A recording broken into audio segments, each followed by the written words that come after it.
أعوذ بالله من الشيطان الرجيم بسم الله الرحمن الرحيم ولقد علمتم الذين اعتدوا منكم في السبت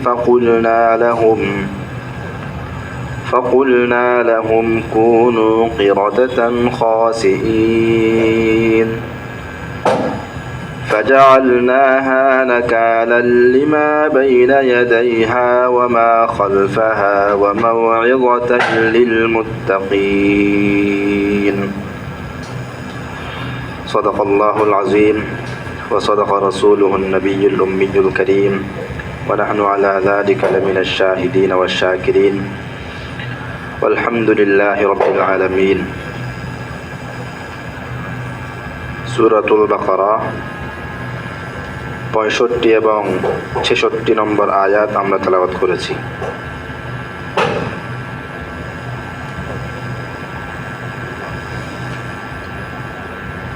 বনি ইসরাইল সম্পর্কে আলোচনা চলছে।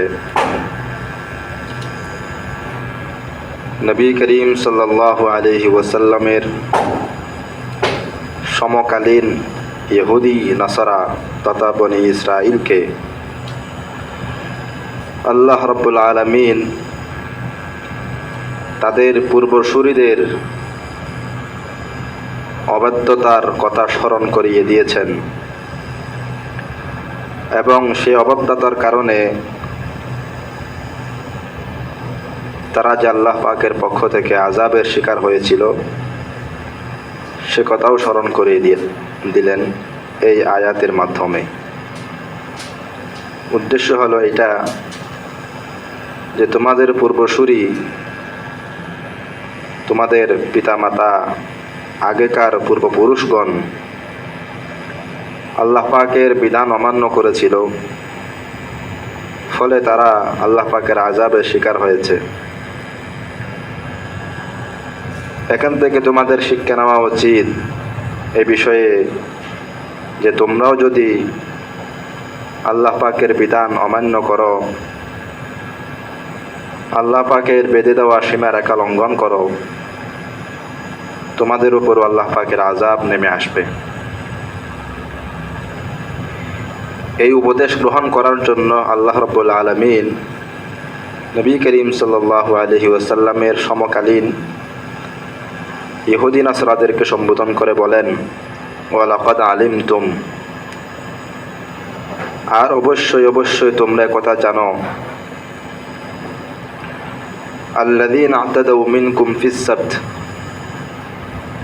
তোমাদের মধ্য থেকে যারা শনিবার বিষয়ে সীমা লঙ্ঘন করেছিল তাদের ব্যাপারে তোমরা জানো। সীমা লঙ্ঘন করার পর ফাকুলনা লাহুম, আমি তাদেরকে বলেছিলাম, আল্লাহ বলেন আমি তাদেরকে বলেছিলাম কুনু কিরাদাতান খাসিইন, তোমরা লাঞ্ছিত হয়ে বানর হয়ে যাও, বানরে পরিণত হয়ে যাও। ফাজআলনাহা নাকালাল লিমা বাইনা ইয়াদাইহা, অতঃপর আমি এই ঘটনাকে অর্থাৎ বনি ইসরাইলের সীমালঙ্ঘনকারী ব্যক্তিরা বানরে পরিণত হওয়ার ঘটনাকে দৃষ্টান্ত হিসেবে স্থাপন করলাম। লিমা বাইনা ইয়াদাইহা ওয়া মা খালফাহা, তাদের সমকালীন ব্যক্তিবর্গের জন্য এবং তাদের পরবর্তী ব্যক্তিবর্গের জন্য। ওয়া মাউইযাতাল লিল মুত্তাকিন, এবং এই ঘটনাকে আমি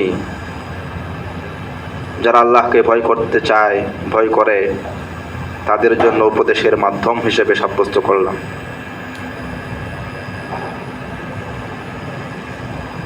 এখানে একটি বিশেষ ঘটনার দিকে ইঙ্গিত করা হয়েছে যে শনিবার বিষয়ে বনি ইসরাইল আল্লাহ পাকের বিধানকে লঙ্ঘন করেছিল। কি বিধান ছিল?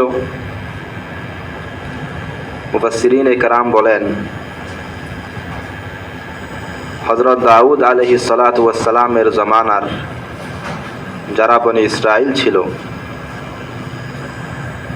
তাদের ঘটনা, তাদের ব্যাপারে আল্লাহর পক্ষ থেকে আদেশ ছিল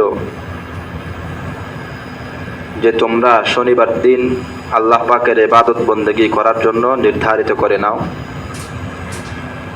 এটা তোমাদের জন্য একটা মর্যাদাপূর্ণ দিন সাব্যস্ত করা হলো। এই দিন তোমরা কামাই রোজগার করার জন্য সময় ব্যয় করতে পারবে না। এটা স্রেফ আল্লাহ পাকের ইবাদতের জন্য নির্ধারিত। এমন একটা বিধান তৎকালীন বনি ইসরাইলের প্রতি আল্লাহ পাকের পক্ষ থেকে একটা বিধান এসেছিল। এই হিসেবে শনিবার দিন কোনো ধরনের আয় রোজগারের কাজকর্ম করা তাদের জন্য নিষেধ ছিল।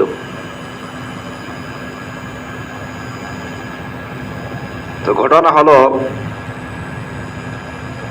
যে দাউদ আলাইহিস সালাতু ওয়াস সালামের জামানার যারা বনি ইসরাইল ছিল তাদের মধ্যে কিছু ব্যক্তির বসবাস ছিল সাগরের তীরে, সাগরের পারে তাদের বসবাস ছিল। এখন তারা সাগরের মাছ শিকার করে তাদের জীবিকা নির্বাহ করত। এই হিসেবে শনিবার দিন তাদের জন্য মাছ শিকার করা এটা নিষেধ হয়ে যায়, যেহেতু শনিবার দিন ইবাদতের দিন। কিন্তু এই সমস্ত ব্যক্তি শনিবার দিন তারা মাছ শিকার করত, আল্লাহ পাকের নিষেধকে অমান্য করত। এই অমান্য করার দরুন তারা আল্লাহ পাকের আযাবের শিকার হয়েছে। তারা সকলে বানরে পরিণত হয়ে গিয়েছিল এবং 3 দিন পর তারা সকলে মৃত্যুবরণ করেছিল। আল্লাহ পাক এই ঘটনাকে তখনকার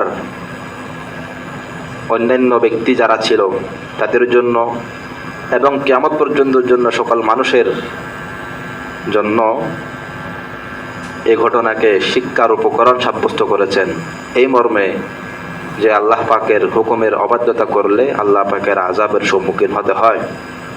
যেভাবে এই সকল বনি ইসরাইল শনিবারের দিন মাছ শিকার করা নিষেধ ছিল তাদের জন্য, কিন্তু তারা আল্লাহ পাকের বিধান অমান্য করে মাছ শিকার করত, ফলে তারা আল্লাহ পাকের আযাবের শিকার হয়েছে। অতএব এখান থেকে তোমাদের শিক্ষা নেওয়া উচিত যে আল্লাহ পাকের নাফরমানি করা যাবে না। আর যারা আগের থেকে আল্লাহকে ভয় করে তাদের জন্য এখানে উপদেশ আছে যে এখন তো তোমরা আল্লাহ পাকের বিধান মতোই চলছো, ভালো, ভবিষ্যতে যেন আল্লাহ পাকের নাফরমানি না করো, এই বিষয়ে এখানে উপদেশ আছে এই ঘটনার মধ্যে। এই ঘটনার বিস্তারিত বিবরণ সূরাতুল আরাফের মধ্যে এসেছে। সূরাতুল আরাফের 163 নম্বর আয়াত থেকে 166 নম্বর আয়াত আল্লাহ পাক এটার কিছুটা বিস্তারিত বিবরণ দিয়েছেন। আল্লাহ বলেন, ওয়াসআলহুম আনিল ক্বরয়াতিল্লাতী কানাত হাদিরাতাল বাহর। হে নবী, আপনি ইহুদীদেরকে জিজ্ঞাসা করুন সেই জনপদ সম্পর্কে যারা সাগরের উপকূলে বসবাস করত। ইয ইয়াদুনা ফিস সাবত, তারা শনিবারের বিষয়ে সীমা লঙ্ঘন করত।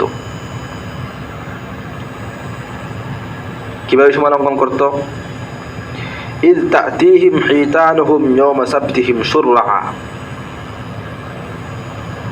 আল্লাহ পাক পরীক্ষার জন্য তাদেরকে একটা বিশেষ ইন্তজাম করলেন।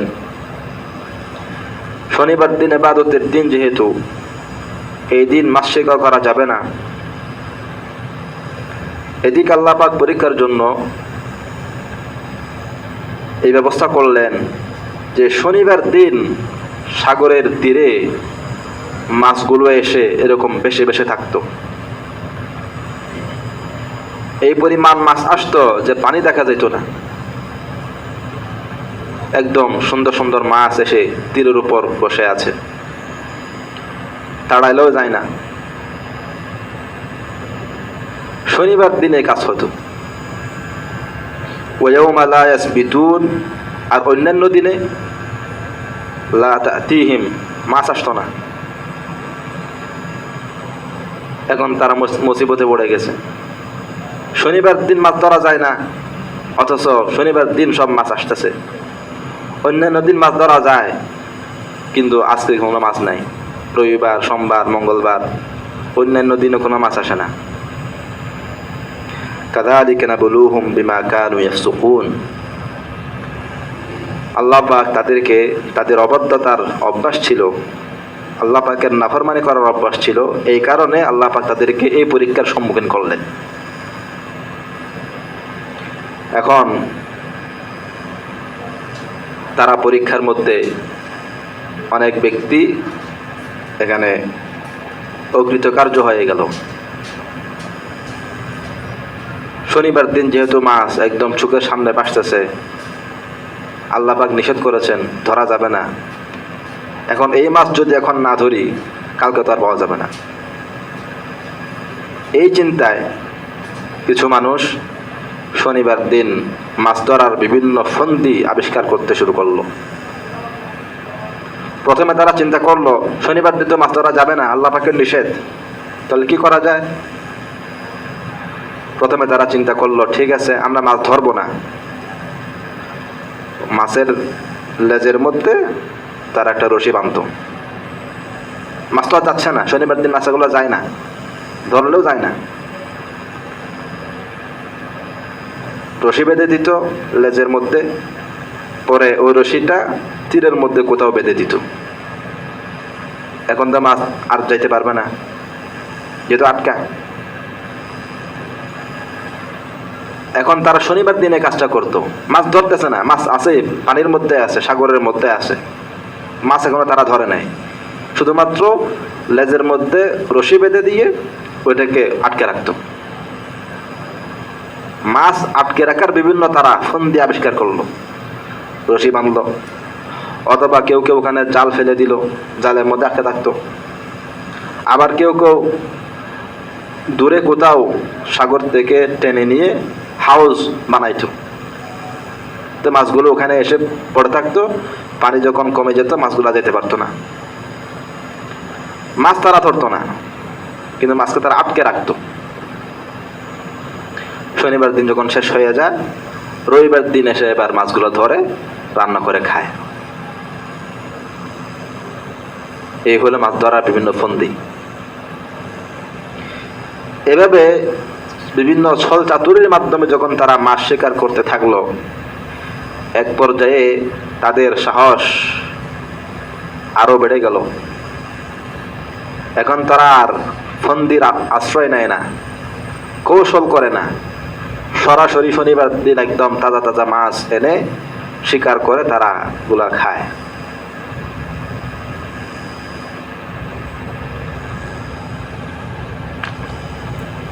এই হিসেবে তারা আল্লাহ পাকের প্রকাশ্য নাফরমানিতে লিপ্ত হলো। এখন কিছু ব্যক্তি এই নাফরমানিতে লিপ্ত হওয়ার পর,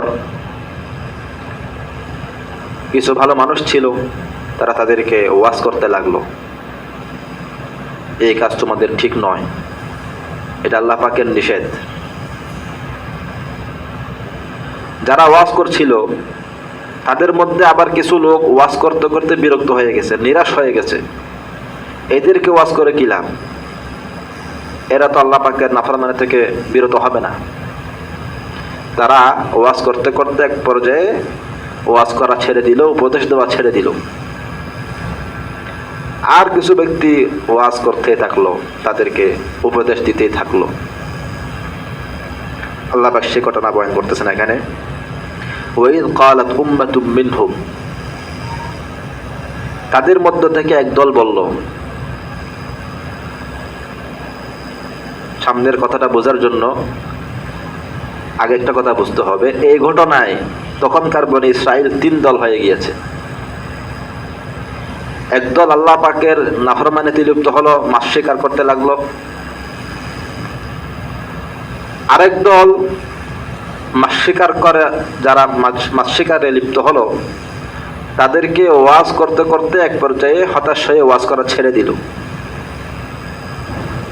3 নম্বর দল যারা মাছ শিকার করে নাই, আল্লাহ পাকের নাফরমানিতে লিপ্ত হয় নাই, যারা লিপ্ত হয়েছে তাদেরকে ওয়াজ করতেই থাকলো, ওয়াজও ছেড়ে দেয় নাই। এই হলো 3 দল।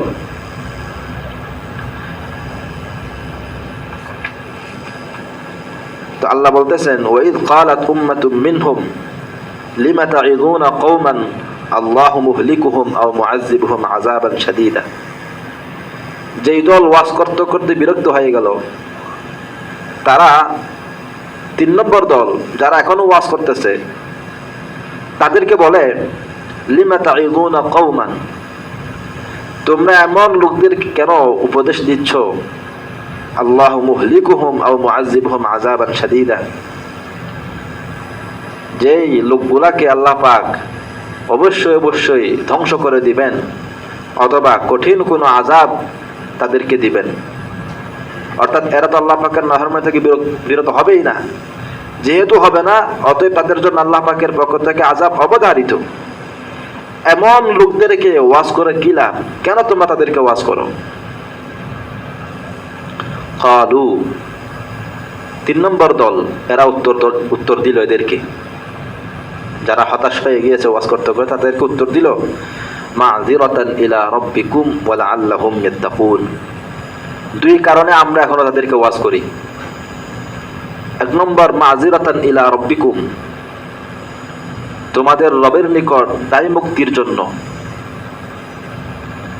যদি আল্লাহ আমাদেরকে জিজ্ঞাসা করেন, তোমাদের সামনেই এরা আমার নাফরমানিতে লিপ্ত হয়েছিল, তোমাদের কি ভূমিকা ছিল, তখন আমরা যেন আল্লাহ পাকের কাছে উযর পেশ করতে পারি যে হ্যাঁ আল্লাহ, আমরা তো তাদেরকে নিষেধ করেছিলাম, তাদেরকে আমরা অনেক বুঝিয়েছিলাম, এই কথাটা যেন বলতে পারি।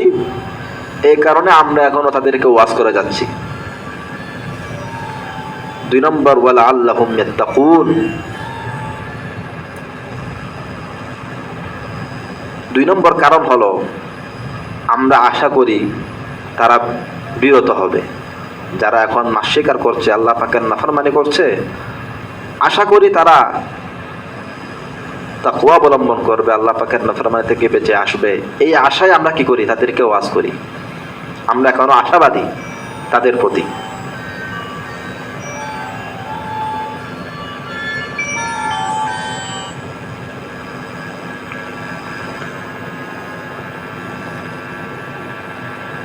তো তারা 2টা কারণ উল্লেখ করলো। 1 নম্বর কারণ, আল্লাহ পাকের দরবারে উযর খাহি করার জন্য, যে আমরা আমাদের চেষ্টা চালিয়ে গিয়েছিলাম, আমরা চেষ্টা বন্ধ করিনি। 2 নম্বর, হয়তো আমাদের ওয়াজের কারণে তারা তাদের অপরাধ থেকে ফিরে আসবে, এই আশায় আমরা তাদেরকে ওয়াজ করি। অতঃপর আল্লাহ বলেন, ফালাম্মা নাসু মা যুক্কিরু বিহি, যখন সীমালঙ্ঘনকারী দল ভুলে বসলো, মা যুক্কিরু বিহি, তাদেরকে যে উপদেশ দেওয়া হলো সেই উপদেশগুলোকে তারা ভুলে থাকলো, সেগুলোকে আমলও নিল না, তখন আনজাইনাল্লাযীনা ইয়ানহাউনা আনিস সু, যে সমস্ত ব্যক্তি এই অপরাধ থেকে তাদেরকে নিষেধ করত, অর্থাৎ 2 দল, যারা ওয়াজ করতে করতে হতাশ হয়ে ছেড়ে দিয়েছিল তারা, এবং যারা ওয়াজ চালু রেখেছিল তাদেরকে আমি মুক্তি দিলাম। ওয়া আখাযনাল্লাযীনা যালামু বিআযাবিন বাঈসিন বিমা কানু ইয়াফসুকুন, আর যারা জালেম অর্থাৎ আল্লাহ পাকের বিধানকে অমান্য করেছিল তাদেরকে কঠিন আযাবে গ্রেফতার করলাম তাদের নাফরমানির কারণে। কি আযাব ছিল? ফালাম্মা আতাউ আম্মা নুহু আনহু, যখন তারা তাদের নিষিদ্ধ বিষয়ে অবাধ্য হলো, কুলনা লাহুম কুনু কিরাদাতান খাসিইন, তাদেরকে আমি বললাম, আল্লাহ বলেন যে তোমরা লাঞ্ছিত হয়ে বানরে পরিণত হয়ে যাও। তাহলে এখানে আল্লাহ রাব্বুল আলামিন মোটামুটি কিছুটা বিস্তারিতভাবে এই ঘটনা বয়ান করলেন যে বনি ইসরাইলের কিছু লোক, দাউদ আলাইহিস সালামের জামানার বনি ইসরাইল, তারা শনিবার দিবসে তারা আল্লাহ পাকের নাফরমানি করত। শনিবার দিন তাদের জন্য এই আদেশ ছিল যে এই দিন আয় রোজগারের কোনো কাজকর্ম করা যাবে না, আল্লাহ পাকের ইবাদত বন্দেগীর জন্য এই দিনকে নির্ধারিত করতে হবে। কিন্তু তারা যেহেতু মাছ শিকার করে জীবিকা নির্বাহ করত, সাগরের তীরে তারা বসবাস করত, আল্লাহ পাক তাদেরকে পরীক্ষা করলেন। শনিবার দিন তাদের তীরের মধ্যে মাছ এসে বেশি থাকতো, অন্যান্য দিন মাছ আসতো না। এখন তারা প্রথমে বিভিন্ন ছল চাতুরির মাধ্যমে মাছ শিকার করতে লাগলো। অবশেষে প্রকাশ্যে তারা শনিবার দিনেই সরাসরি মাছ শিকার করার অপরাধে তারা লিপ্ত হলো। তাদের মধ্যে যারা ভালো মানুষ ছিল তারা তাদেরকে এই অপরাধ থেকে বারণ করলো। কিছু মানুষ বারণ করতে করতে নিরাশ হয়ে পড়ল, আর কিছু মানুষ শেষ পর্যন্ত বারণ করতেই থাকলো। অবশেষে তারা আল্লাহ পাকের নাফরমানি করলো, এদিকে উপদেশও গ্রহণ করলো না। আল্লাহ পাক তাদেরকে আযাবে গ্রেফতার করলেন, তাদের সকলকে বানর বানিয়ে দিলেন। মুফাসসিরিনে কেরাম বলেন, এই সকল ব্যক্তি যারা বানর হয়ে গিয়েছিল 3 দিন পর সকলেই মৃত্যুবরণ করেছে।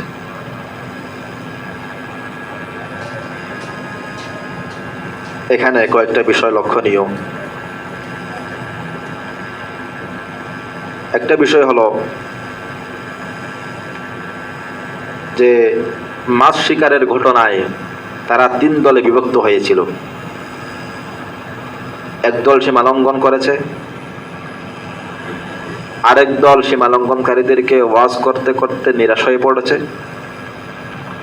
3 নম্বর দল শেষ সময় পর্যন্ত তাদেরকে ওয়াজ করেছিল। তো তারা বলেছিল যে আমরা তাদেরকে ওয়াজ এখনো করছি কেন, মাযিরাতান ইলা রাব্বিকুম, তোমাদের রবের নিকট অর্থাৎ আল্লাহ পাকের দরবারে উজর খাহি করার জন্য। এখান থেকে একটা বিষয় বোঝার আছে, সেটা হলো এই যে আমাদের তাবলীগ জামাতের কিছু অসচেতন সাথী বা আরো অনেকেই একটা ভুল কথা প্রচার করে থাকেন। অজান্তে না জেনে একটা কথা তারা ভুল বলে থাকেন। সেটা হলো তারা বলেন যে মানুষকে দাওয়াত দেওয়া, সৎ কাজের আদেশ দেওয়া, অসৎ কাজ থেকে নিষেধ করা, এই দায়িত্ব শুধুমাত্র এই উম্মতের জন্য, উম্মতে মুহাম্মাদের উপর এই দায়িত্ব অর্পিত। আগেকার উম্মতের উপর এই দায়িত্ব ছিল না। এই কারণেই এই উম্মত শ্রেষ্ঠ উম্মত। সূরা আলে ইমরানের মধ্যে আল্লাহ পাক এই উম্মতকে শ্রেষ্ঠ উম্মত বলেছেন। শ্রেষ্ঠ উম্মত হওয়ার কারণ কি? তারা বলে শ্রেষ্ঠ উম্মত হওয়ার কারণ হলো এই যে এই উম্মত নবীওয়ালা দায়িত্ব পালন করে, অর্থাৎ দাওয়াতের জিম্মাদারি, সৎ কাজের আদেশ এবং অসৎ কাজের নিষেধ করার জিম্মাদারি, এটা এই উম্মতের উপর অর্পিত। অন্যান্য উম্মতের উপর এই দায়িত্ব ছিল না বলেই তারা শ্রেষ্ঠ উম্মত। এই কথাটা এই আয়াতের পরিপন্থী। আরো অনেক আয়াত আছে, এই আয়াতটাও এখানে লক্ষণীয় যে এই সকল বনি ইসরাইল তারা তো এই উম্মতের লোক নয়, দাউদ আলাইহিস সালামের জামানার লোক। তারা বলতেছে আমরা সমস্ত ব্যক্তিদেরকে ওয়াজ করছি কেন, তাদের এই অন্যায় কাজ থেকে বিরত থাকার আদেশ উপদেশ দিচ্ছি কেন, মাযিরাতান ইলা রাব্বিকুম, তোমাদের রবের নিকট দায় মুক্তির জন্য। বুঝে গেল আমাদের উপরও কিছুটা দায় আছে। যদি আমরা তাদেরকে ওয়াজ না করি আল্লাহর দরবারে ধরা খাওয়া লাগবে। আল্লাহ আমাদেরকে প্রশ্ন করবেন, কেন তোমরা তাদেরকে নিষেধ করলে না? বোঝা গেল তখনকার মানুষের উপরও এই জিম্মাদারি ছিল যে অন্যান্য মানুষদেরকে সৎ কাজের আদেশ দিতে হবে, অসৎ কাজ থেকে নিষেধ করতে হবে। এটা শুধুমাত্র এই উম্মতের উপর দায়িত্ব নয়, এটা সকল উম্মতের উপর দায়িত্ব। এই আয়াত থেকে এটা স্পষ্টভাবেই বোঝা যায়। তাহলে এখন প্রশ্ন আসে, এই উম্মত শ্রেষ্ঠ গণা? তাহলে সৎ কাজের আদেশ এবং অসৎ কাজের নিষেধ করা, এটা যদি এই উম্মতের দায়িত্ব হয়, আগেকার উম্মতেরও দায়িত্ব হয়, তাহলে এই উম্মত শ্রেষ্ঠ হবে কোন কারণে? দায়িত্ব পালন করছে, দায়িত্ব প্রাপ্ত হয়েছে দুটো দল, আগেকার উম্মত, এই উম্মত, সকলেই দায়িত্ব প্রাপ্ত। তাহলে শুধুমাত্র এই উম্মত শ্রেষ্ঠ কেন? এই একটা প্রশ্ন আসে। সূরা আলে ইমরানের মধ্যে আল্লাহ বলেন, কুনতুম খায়রা উম্মাতিন উখরিজাত লিন-নাস তা'মুরুনা বিল মা'রুফ ওয়া তানহাউনা আনিল মুনকার। হে উম্মতে মুহাম্মদী, হযরত মুহাম্মদ সাল্লাল্লাহু আলাইহি ওয়াসাল্লামের উম্মত, তোমরা হচ্ছ শ্রেষ্ঠ উম্মত। কারণ কি? উখরিজাত লিন-নাস, তোমাদেরকে বের করা হয়েছে সকল মানুষের জন্য, কল্যাণের জন্য, সকল মানুষের কল্যাণ সাধনের জন্য। তা'মুরুনা বিল মা'রুফ ওয়া তানহাউনা আনিল মুনকার, তোমরা সৎ কাজের আদেশ দাও এবং অসৎ কাজে নিষেধ করো। তাহলে এই আয়াতে উম্মতে মুহাম্মদীকে শ্রেষ্ঠ উম্মত বলা হচ্ছে, কারণ হিসেবে বলা হচ্ছে উখরিজাত লিন-নাস, মানুষের কল্যাণের জন্য তোমাদেরকে বের করা হয়েছে, আর তোমরা সৎ কাজের আদেশ দাও, সৎ কাজে নিষেধ করো। এখন সৎ কাজের আদেশ আর অসৎ কাজের নিষেধ, এই দায়িত্ব যদি আমাদের উপরও থাকে, অন্যান্য উম্মতের উপরও থাকে, তাহলে আমরা শ্রেষ্ঠ কেন, ওরা শ্রেষ্ঠ নয় কেন? এটা আয়াতের বাচন ভঙ্গির মধ্যে এটার উত্তর দেওয়া আছে। আল্লাহ বলেন উখরিজাত লিন-নাস, এক নম্বর কারণ হলো তোমরা শ্রেষ্ঠ উম্মত, কারণ উখরিজাত লিন-নাস, সকল মানুষের জন্য তোমাদেরকে বের করা হয়েছে, সকল মানুষের কল্যাণের জন্য তোমাদেরকে বের করা হয়েছে। আগেকার উম্মতকে দাওয়াতের জিম্মাদারি দেওয়া হয়েছিল, সকল মানুষের জন্য নয়।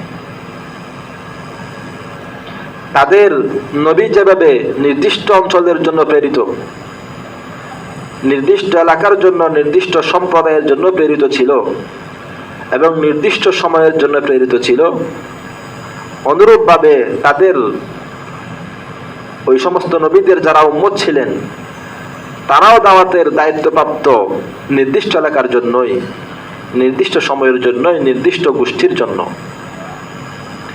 কিন্তু আমাদের নবী মুহাম্মদুর রাসূলুল্লাহ সাল্লাল্লাহু আলাইহি ওয়াসাল্লাম নির্দিষ্ট কোনো এলাকার নবী নন, নির্দিষ্ট কোনো সম্প্রদায়ের নবী নন এবং নির্দিষ্ট কোনো সময়েরও নবী নন, বরং তিনি কিয়ামত পর্যন্ত সকল মানুষের নবী, সকল জাতির নবী এবং পুরা বিশ্বের নবী, সকল মানুষের নবী। যেহেতু আমাদের নবী সকল মানুষের নবী, এজন্য আমরা উম্মত হিসেবে আমাদের দায়িত্ব সকল মানুষের উপর, সকল মানুষের ক্ষেত্রে প্রযোজ্য। শুধুমাত্র আমি যে এলাকার, সে এলাকার ক্ষেত্রে আমার দায়িত্ব, অন্যান্য এলাকার বিষয়ে আমি দায়িত্ব মুক্ত এমন নয়, বরং উখরিজাত লিন-নাস, সকল মানুষের জন্য তোমাকে বের করা হয়েছে। যেভাবে তোমার নবীকে দায়িত্ব দেওয়া হয়েছে সকল মানুষের জন্য, তোমার দায়িত্ব সকল মানুষের জন্য। সার্বজনীনতা।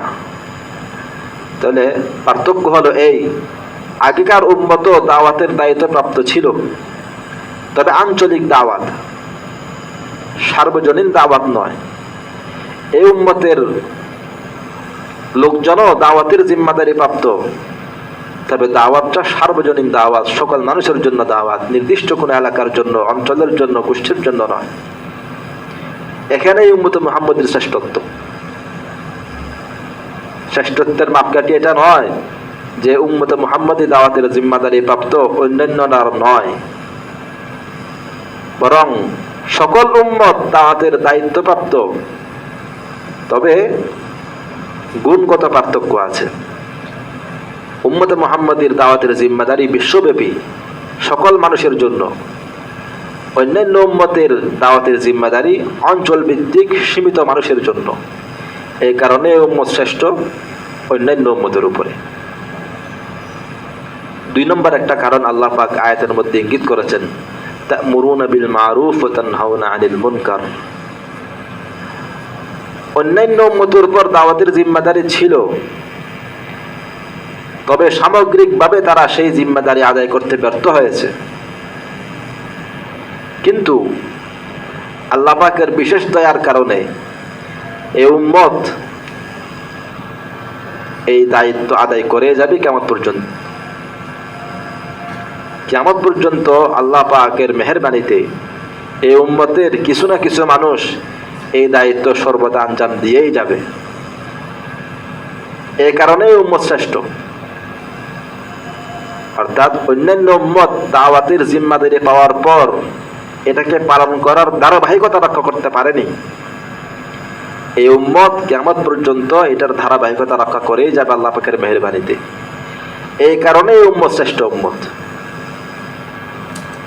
অতএব বোঝা গেল এ কথা কিছুতেই সঠিক নয় যে এই উম্মত শ্রেষ্ঠ উম্মত হওয়ার কারণ একমাত্র এটাই যে তারা এই উম্মত অর্থাৎ উম্মতে মুহাম্মদী তারা দাওয়াতের দায়িত্বপ্রাপ্ত। শ্রেষ্ঠত্বের কারণ এটা নয়, কারণ দাওয়াতের জিম্মাদারি সকলের উপর ছিল। তবে পার্থক্য এটাই যে অন্যান্য উম্মতের মানুষের জন্য দাওয়াতের জিম্মাদারি অঞ্চল ভিত্তিক ছিল, সীমিত এলাকার জন্য ছিল, তাদের নবীদের মতো।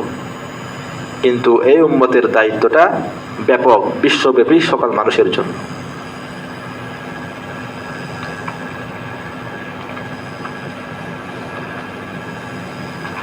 মোটামুটি এই 2 আয়াতের যে ঘটনা,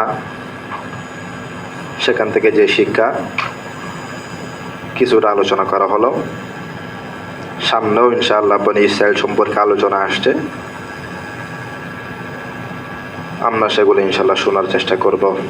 ওয়া মা তাওফীক ইল্লা বিল্লাহ, আলাইহি তাওয়াক্কালতু ওয়া ইলাইহি উনীব।